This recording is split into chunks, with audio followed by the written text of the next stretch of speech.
one thing I picked up while you were having your conversation earlier on was that you were working as a lawyer, as a security, and you were also in law school.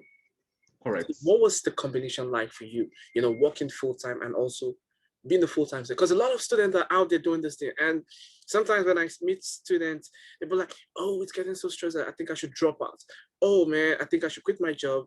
But it's either they want to drop one for the other. So what was the experience like for you, and what were like the things that you learned from that you would like to give to people going through things like that right now, like the youth, for example, going through things like that?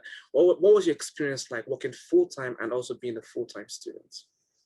It's very, very challenging. One of those defining moments for my time when I was in New York Law School was when I was taking a class, and that was, I think, during the summer, and I was in the turn of leaving the program or even withdrawing from the from the class itself.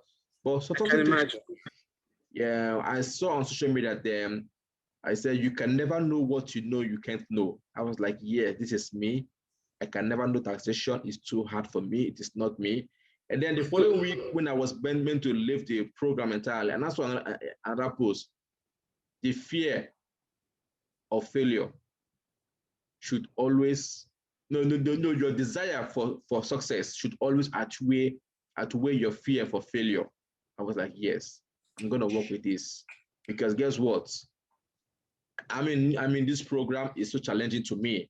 Okay, how am I gonna make a name for myself? Going forward is the way. Going backward, I'm still gonna be head down. So I said, you know what? I'm not gonna give up. I'm not gonna give up. I'm gonna hang in there. It's just for a while. Highest is gonna cost me is just a couple of weeks or a couple of months, and everything will be over. And when I was able to cross that semester, that was it for me. I never gave up. And this is for a young man that came to the US. I think the only we're like two blacks in the program. I think in taxation then, I think I was the first black that I've done in the program.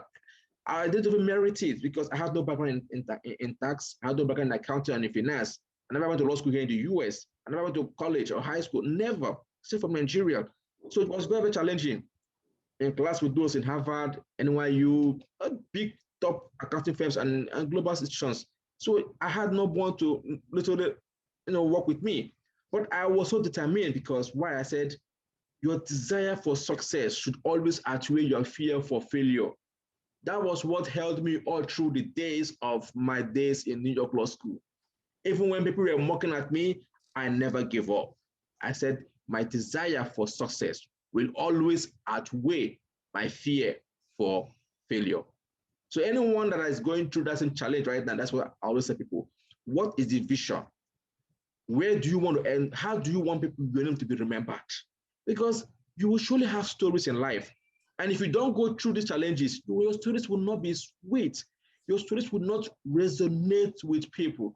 I always tell my friends, even when I wrote my book, I was still working as a security officer. But before the book was published, I got a good job. Okay, so what story do you want to tell people? That is the most important thing people need to know.